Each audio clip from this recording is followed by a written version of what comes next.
हर हर महादेव, जय माता रा, राधा राधा सबको। देखो करियर में कभी कभी ऐसा होता है ना कि आप एकदम पूरे ऊंचे आसमान पे थे, आपके पैर ज़मीन पे ज़मीन टच नहीं कर रहा था और अचानक से कुछ ऐसा हो गया कि अभी आपके करियर अभी उतना तो नहीं है, शायद करियर चेंज भी हो गया है, आप कुछ और कर रहे हो। वो पहला वाला करियर जो बहुत अच्छा था, बहुत मनी खुश थे, ये तो मैं नहीं बोलूँगी, लेकिन हाँ आप मनी अर्न कर रहे थे, वो अभी नहीं है। तब आप बहुत पैसा अर्न कर रहे थे पर भी खुश नहीं हो, तब खुश नहीं थे, बहुत ज़्यादा मनी अर्न कर रहे थे लेकिन खुश नहीं थे। और अब तब उस टाइम सोचते थे कि मेरा इतनी मैं बिज़ी हूँ, मेरे को बिल्कुल समय नहीं मिलता, एकदम समय नहीं मिलता, मैं बहुत स्टक हो चुकी हूँ, फैमिली को टाइम देने के लिए बिल्कुल टाइम नहीं है, थोड़ा घूमने जाओ टाइम नहीं है, थोड़ी दोस्तों के साथ घूमूं फिरूं खाओ फिल्म देखूं टाइम नहीं है, बहुत ज़्यादा बिजी हूँ। ये पर्सनल एक्सपीरियंस से मैं बोल रही हूँ। हाँ, कि ऐसा कोई मेरे बहुत करीबी इंसान के बारे में ये मैं बोल रही हूँ। तो ऐसा बहुत ज़्यादा सोचता था वो कि मैं तो पूरा दिन काम ही कर रही हूँ, बहुत सालों से सिर्फ काम ही कर रही हूँ और घूमने का भी टाइम नहीं है। बहुत ही मेहनत से छुट्टी निकल के साल में एक बार या दो बार घूमने जाते हैं, लेकिन और ज़्यादा वैकेशन चाहिए, लेकिन क्योंकि परिश्रम बहुत ज़्यादा है और किसी के फिज़िकल एफर्ट ज़्यादा लगता है काम पे, उनका ब्रेन का ज़्यादा इस्तेमाल होता था, ठीक है। तो दिमाग का काम था तो दिमाग थक जाता था, रात को नींद नहीं आता था, ठीक है। और फिज़िकल मतलब बॉडी का कोई मूवमेंट उस तरह का था नहीं, तो शरीर नहीं थकता था। तो वो बहुत ज़्यादा ऐसे सोचते थे कि मैं एक दिन भी इवनिंग नहीं देख पा रही हूँ, मेरा समय कैसे बीते मतलब कट जा रहा है, कैसे दिन बीते जा रहे हैं, समय का कोई मालूम नहीं पड़ रहा है, बहुत स्पीड से समय जा रहा है। हाँ, अगर फैमिली में किसी को डॉक्टर भी दिखाना पड़े तो मैं सिर्फ पैसा दे देता हूँ, खुद नहीं जा पाता हूँ, क्योंकि पैसों की कोई तो प्रॉब्लम नहीं है। तो छुट्टी चाहिए, छुट्टी नहीं मिलता, बहुत ज़्यादा ऐसा वो इंसान सोचता था, ठीक है, कि उनको छुट्टी नहीं मिल रहा है। अभी ऐसा नहीं है कि जो तुम्हारा करियर जब स्टक हो जाता है, कुछ तुम्हारे करियर में कुछ प्रॉब्लम आता है, सिर्फ यही का रीज़न होता है, एक और भी रीज़न होता है, लेकिन ये पहला रीज़न है कि तुम बहुत पैसे कमा रहे हो, ठीक है, बहुत। हाँ, बोल ही दे ये इंसान कौन है, ये मेरे अपने हस्बैंड के बारे में मैं बोल रही हूँ। वो मोर देन 500 स्टूडेंट का टीचर, ठीक है, और उनको ऐसा ही महसूस कभी होता था, ठीक है। तो क्योंकि एक स्कूल जैसा वो अकेले एक जो उनका प्राइवेट ट्यूटोरियल होम, वो एक स्कूल जैसा, ठीक है। तो बहुत प्रेशर अकेले सब कुछ संभालना, तो ऐसा बहुत वो सोचते थे। अभी मतलब ये बोलने का ये नहीं है कि सिर्फ यही एक कारण होता है कि आपके बहुत जब चालू कोई एक काम है उसको वो जब कुछ हो जाता है उसके साथ, तो उसका कारण सिर्फ आपके ये थॉट है और भी आपके बहुत सारे गलत एनर्जी है, लेकिन ये एक रीज़न है, बहुत ही बड़ा रीज़न है ये, ठीक है। और उनको ऐसा लगता था मुझे तो बिल्कुल समय नहीं मिलता, और वो तब खुश नहीं रहते थे। क्यों खुश नहीं रहते थे? इसलिए क्योंकि उनको लगता था कि खुश ये जो मतलब मैं खुश नहीं हूँ तो मैं एक रेस्टोरेंट पे चले जाऊँ, बहुत कुछ खा लिया मनपसंद की, तो हाँ मैं खुश हो गया। शॉपिंग कर लूँ, बहुत ज़्यादा शॉपिंग वो करते थे, बाई कर लिया, कुछ सिर्फ खुद के लिए नहीं दूसरों के लिए, बहुत ज़्यादा दूसरों को वो गिफ्ट करते थे। तो कुछ ऐसा खरीद लिया, दूसरों को दिया, दूसरों के चेहरे पे स्माइल देखा तो अच्छा लगा, तो खुश हो गया। अच्छा, बहुत लोगों को ऐसे भी है कि पैसा खर्च करके बहुत सारे स्थान पे घूमने लेके जाते थे, ताकि क्योंकि वो लोग बहुत ऐसा है कि हमने ये स्थान नहीं देखा, वो स्थान नहीं देखा, घर में कोई लेके नहीं जाता तो वो बोलते थे चल मैं लेके जाता हूँ। तो ऐसा क्या होता ना, ये सब कुछ उनको खुशियाँ देता था। क्यों खुशियाँ देता था? क्योंकि वो बोर होते थे, उनके एक जैसे काम बोर हो जाते थे, तो ये सारी चीज़ उनको खुशियाँ देता था। लेकिन ये कब तक? ज़्यादा देर तक नहीं देता था, ठीक है। वो खुश होने के लिए बहुत सारा पैसा खर्च करते थे, और दूसरों के चेहरे पे भी स्माइल देखने की कोशिश करते थे। दूसरों का सपना पूर्ण हो जाए और वो खुश रहे, उनके चेहरे में स्माइल देख लूँ तो मैं भी खुश हो गया। इस तरह वो खुश रहने की कोशिश करते थे, ठीक है। लेकिन फिर भी उनके मन में वो खुशी ज़्यादा समय तक नहीं रहता था, क्योंकि वो बहुत ज़्यादा परिश्रम करते थे और संडे को भी छुट्टी नहीं था। पूरा हफ्ता, पूरा महीने, पूरा साल ऐसे ही वो शादी के टाइम से लेके बहुत साल तक ऐसे ही कर रहे थे। तो स्वाभाविक रूप से उनके मन में ये थॉट आने लगा कि मैं इवनिंग नहीं देख पा रही हूँ, कब इवनिंग आ रहा है, कब शाम हो रहा है, कब रात ढल रहा है, ठीक है। ऐसे ही समय बीता जा रहा है। वो एक्स्ट्रा क्लास भी लेते थे लड़के लोगों का, होल नाइट, मतलब बहुत एक्सट्रीम लेवल का वो परिश्रम करते थे, ठीक है, बहुत ज़्यादा। और बहुत सारे स्टूडेंट्स के बहुत सारे पर्सनल मैटर भी मतलब उसके पिता माता आके बोलते थे बच्चे बात नहीं सुन रहे हैं, तो वो भी उस पर भी अपना टांग अड़ाते थे और प्रॉब्लम सॉल्व करने की कोशिश दिलो जान से करते थे। तो एक तरह से वो सिर्फ टीचर नहीं थे, वो बड़े भैया जैसे थे या चाचा जैसे थे, दोस्त जैसे थे, ठीक है। इस तरह वो खुद को बहुत ज़्यादा बिजी रखते थे। अभी प्रॉब्लम क्या हुआ? प्रॉब्लम हुआ इन सब के बीच एक चीज़ के वो काम करते करते बहुत ज़्यादा थक जाते थे, तो उनका मन जो है वो छुट्टी मांगता था, पर वो छुट्टी ले नहीं पा रहा था, ठीक है। वो बहुत ज़्यादा वो लाइफ में बहुत कुछ मिस कर रहे थे। जैसे कि वो बहुत अच्छा क्रिकेट खेलते थे, बहुत पसंद है क्रिकेट खेलना, पर क्रिकेट खेलने के लिए उनको टाइम नहीं मिलता था, ठीक है। ऐसे बहुत सारे चीज़ जो है वो अपने लाइफ में मिस कर रहे थे।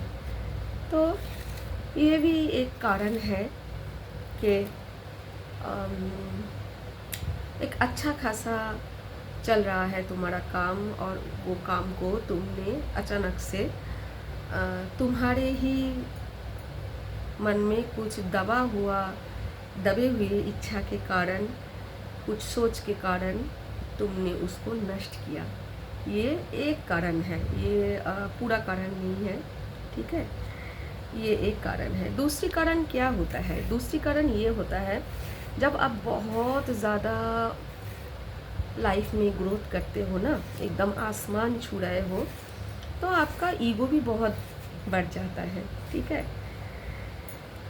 क्यों ईगो बढ़ जाता है? कि अगर आप एक ऐसे इंसान हो कि बचपन में आपने बहुत सारे चीज़ों के लिए फ़ाइट की है, मतलब क्राइसिस था लाइफ में बहुत सारी चीज़ों का, ठीक है, और आपने बहुत सफ़रिंग और पेन के थ्रू अपना बचपन बिताया, अपना यंग एज बिताया, और अभी अपने बहुत परिश्रम और अपने वो जो बचपन है, वो जो यंग एज है, आपने बहुत रिलेटिव्स के बहुत सारे बातें सुनी, बहुत सारे ताने सुने, बहुत सारे लोगों ने ऐसा बिहेव किया, दया, कृपा, करुणा। अभी आप जब शाइन कर रहे हो, ग्रोथ कर रहे हो, तो आपको ऐसा लगता है कि अभी उन सारे लोगों को प्रूफ करना है मेरे को, ठीक है। उन सारे लोग जो मेरे को बहुत सारे चीज़ों के लिए बहुत छोटा महसूस करवाते थे, उन सबको मुझे दिखाना है, सिखाना है, प्रूफ करना है कि ये मैंने की है, ये मेरी मेहनत है, और मेरी मेहनत से मैंने इस चीज़ को अचीव की है। मैं किसी से कम नहीं हूँ, ठीक है। तो ऐसे बहुत सारे सिचुएशन के कारण मन में बहुत सारे दुख उनका दबा हुआ था। मन में बहुत कष्ट था। तो जब पैसे आए तो इसीलिए जो खुशियाँ बचपन में खुद को नहीं मिला, यंग एज पे भी खुद को नहीं मिला, वो खुशियाँ पैसों से ख़रीद के वो दूसरों को देने की कोशिश करता था और खुद भी खुश रहने की कोशिश करता था दूसरों के मुंह पे स्माइल देख के। लेकिन प्रॉब्लम ये है कि इसी बीच गुस्सा, क्योंकि बहुत ज़्यादा वैसे ही गुस्से वाला इंसान था, तो बाद में गुस्सा और भी उनका इंक्रीज़ हो गया। उसके साथ साथ ईगो और भी बढ़ चढ़ के बोलने लगा। और एक टाइम ऐसा आया कि ये मैंने किया, मतलब ईश्वर के प्रति दिल में ग्रेटिट्यूड था कि ईश्वर ने मुझे बहुत कुछ दिया, बिना मांगे बहुत कुछ दिया, लेकिन फिर भी कहीं जाके मन में ये एक अहंकार आया कि ये मैंने किया, ये मैंने किया। अभी हमने तो कुछ किया नहीं ना, क्योंकि कुछ करने की क्षमता हमारे अंदर है नहीं। बहुत लोगों के अंदर बहुत गुण होते हैं, बहुत क्षमता होती है, लेकिन ईश्वर अगर ना चाहे तो वो लोग वो नहीं कर पाते हैं। और जब ईश्वर चाहता है और किसी के ऊपर ऐसे करके पूरा अपना हाथ रख देते हैं ना, बोलते हैं जा बेटा जी ले अपनी ज़िंदगी, तो वो बहुत ज़्यादा ग्रोथ करते हैं। तो हमेशा ये सोचना चाहिए कि मैं ज़ीरो हूँ, मैं कुछ नहीं हूँ।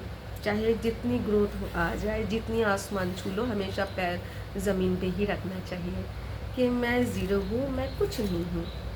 और हाँ, ये ईगो, ये अहंकार मेरे अंदर भी आ गए थे, क्योंकि मैंने भी बहुत कुछ देखी सुनी सही, तो मेरे अंदर भी आ गए थे ये ईगो, ये अहंकार। और ये ईगो, अहंकार और क्रोध में ना जाने किस किस से क्या क्या बोल दिया, जिससे लोगों के आंखों से आंसू निकला। तो अभी उतना तो याद नहीं है, लेकिन बोलते हैं मन ही मन में, भाई अगर किसी को दुख दिया है, पता नहीं किसको, पर जिनको दिया है उस आत्मा को तो मालूम है, तो भाई मेरे को माफ़ कर देना, ठीक है। मैं मूर्ख थी, नादान शायद थी, पर मूर्ख थी, गलती हो गई, माफ़ कर देना, ठीक है। अभी तो ज़िंदगी में बहुत जल्दी हाथ जोड़ देते हैं कि भाई माफ़ कर दो, गलती मेरी है, बोल देते हैं बहुत जल्दी। हाथ जोड़ना सीखना बहुत ज़रूरी है। जब आप ये कर लेते हो ना, और दिल से, ठीक है, दिखाने के लिए नहीं, जब दिल से आप हाथ जोड़ना सीख जाते हो और हाथ जोड़ के माफ़ी भी मांग सकते हो दिल से, और दिल से हाथ जोड़ के थैंक यू भी बोल सकते हो, ये जब आप करते हो ना, तब ईश्वर बहुत खुश होते हैं। और ये आपके एक लाइफ लेसन के अंदर ही आता है कि आपको कोई शर्म ना आए, कोई आपका ईगो हार्ट ना हो, और आप हाथ जोड़ के माफ़ी भी मांग सको सामने वाले से और थैंक यू भी बोल सको, ठीक है। देखिए, पता नहीं ये सारी बातें किसके लिए है, लेकिन बहुत दिनों से मेरे को ये मैसेज आ रहा था कि क्योंकि बहुत सारे प्रॉब्लम ऐसे हैं लाइफ का, बहुत सारे ऐसी चीज़ है जो कि मेरे अंदर चेंज हुई है, मेरे हस्बैंड के अंदर चेंज हुई है, मेरे घर की सिचुएशन चेंज हुई है। और ये सब कुछ करने वाला तो मैं हूँ नहीं, क्योंकि मेरे अंदर ये अगर क्षमता पहले से ही था, अगर मेरे हस्बैंड के अंदर ये क्षमता पहले से ही था, तो कोई चीज़ बिगड़ता ही क्यों, नहीं बिगड़ता ना।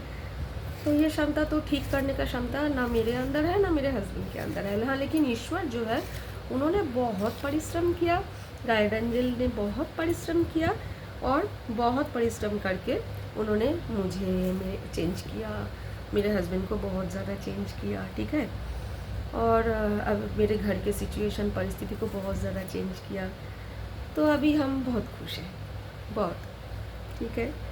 और बहुत बिलीफ है ईश्वर के प्रति कि इतना अच्छा जब हो चुका है ऑलरेडी, तो इससे ज़्यादा और कितना अच्छा होगा उसका तो कोई आइडिया ही नहीं है, क्योंकि ईश्वर का क्या प्लान है, उनके दिमाग में क्या चल रहा है, वो क्या क्या अच्छी अच्छी बातें, अच्छी अच्छी चीज़ हमारे ज़िंदगी में जो वो दे रहे हैं और आगे जाके देगा। अभी जो दे रहा है वो तो देख पा रहे हैं, लेकिन आगे जाके और क्या देगा पता नहीं। लेकिन वो सोच के ही ना मन में बहुत ही अच्छा लगता है, गुदगुदी होते हैं, अरे बहुत अच्छा लगता है ये सोच के कि इतना, मतलब ठीक है बहुत सारा स्ट्रगल पेन से गुजरा, ठीक है कोई बात नहीं, बहुत सारा कर्मा क्लियर किया अभी, ठीक है कोई बात नहीं, जो वो तुमने किया भोलेनाथ तारा माँ राधा रानी वो अपने अच्छे के लिए किया, कोई बात नहीं। लेकिन वो सारे लाइफ लेसन लेने के बाद, वो सारा कर्मा क्लियर हो जाने के बाद, ये जो एक टर्निंग पॉइंट, ये जो चेंज हुआ, इतना सारा अच्छा कुछ हुआ, उसका स्वाद बहुत खूबसूरत है, उसका टेस्ट बहुत खूबसूरत है। और ये स्वाद लाइफ का चखने के बाद ईश्वर के प्रति पहले से ही ट्रस्ट था, और लेकिन अभी जो ट्रस्ट बढ़ चुका है और ग्रेटिट्यूड दिल से इतनी है क्या बोलूँ। तो ईश्वर के प्रति ट्रस्ट रखो, हमेशा हर छोटी बात के लिए ग्रेटिट्यूड दो ईश्वर को, और उन सब को जिनके कारण आपके लाइफ में पॉजिटिव और नेगेटिव दोनों तरह का इफ़ेक्ट आए, क्योंकि वो नेगेटिव इफ़ेक्ट आना ज़रूरी था, आपके लाइफ में कुछ लेसन लेना है इसलिए। और जिन्होंने पॉजिटिव इफेक्ट दिया, हाँ श्योर, उसको तो आप थैंक यू बोलोगे ही, पर जो नेगेटिव इफेक्ट आपने आपके लाइफ में डाला उसको भी थैंक यू बोलना है, क्योंकि वो भी जिम्मेदार है आपके लाइफ में एक बहुत खूबसूरत चेंज लाने के लिए, ठीक है। तो हर कोई बात, हर कोई चीज़ के पीछे कोई ना कोई रीज़न होता है, कारण होता है, उसको समझना ज़रूरी है। अपसेट नहीं होना है, चाहे लाइफ में कुछ भी हो जाए, बिलीव रखो कि अच्छे के लिए है, सब कुछ अच्छे के लिए है, ठीक है। और खुश रहो कि अभी अगर आपका समय सही नहीं है तो बहुत अच्छी बात है, अरे वाह हमारा कर्मा क्लियर हो रहा है, हम इस लाइफ लेसन ले, अपने कर्मों पे फोकस रखें, ताकि आज अगर कुछ बुरा है तो पास्ट का कर्मा क्लियर हो रहा है, और आज अगर हम लाइफ लेसन लेके कर्मा सही रखें तो हम अपना कल सुधर लेंगे, ठीक है।